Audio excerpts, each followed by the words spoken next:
Lagard, thank you very much for this interview to our news magazine, for the Greek public television. Sure. First, I want you to tell us if you see light at the end of the Greek tunnel. Recently, Prime Minister Samaras was in China and invited the Chinese businessmen to invest in Greece and to take part in the Greek success story, as he called it. I want you to tell us your sense. Do you think Greece is far or close to become a success story?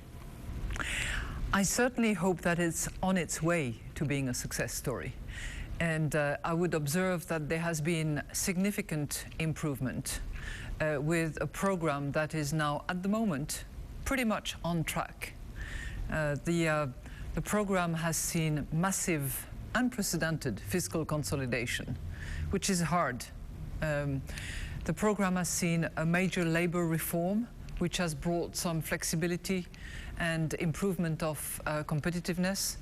The program has seen a strengthening of the financial institutions, which is always important to feed credit to the economy.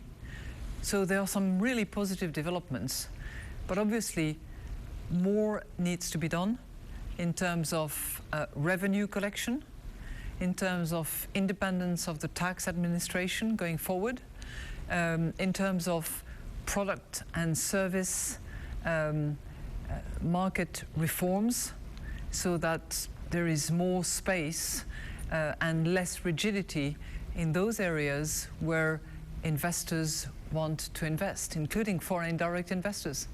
Ms. Lagarde, the public debt remains high, and according to your projections, it will remain high for the next years. You have said many times that Greece will need additional help by its European partners in order to meet the target.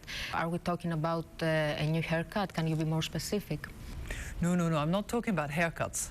I think what is important is to keep in mind the targets. And the targets are 2020, 124% debt to GDP ratio, and 2022, under 110% debt to GDP ratio.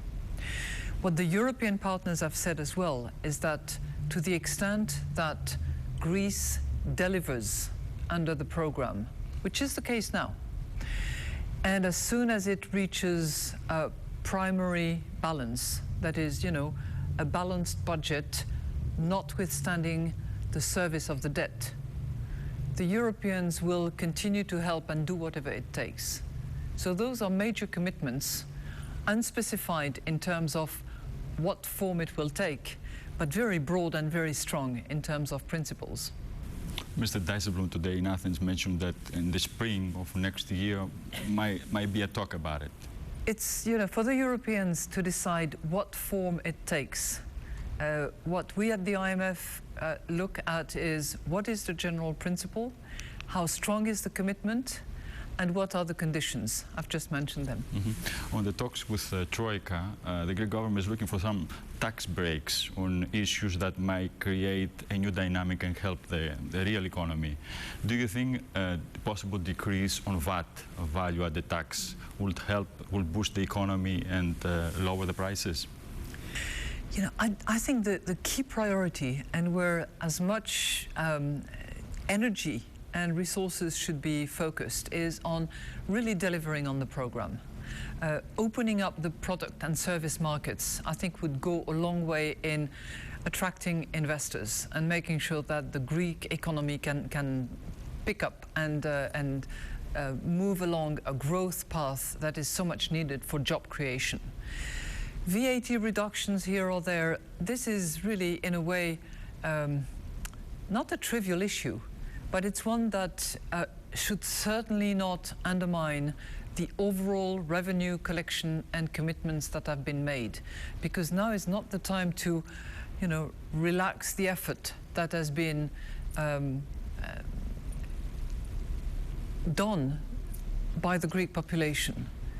We have a mission which will be on the ground shortly.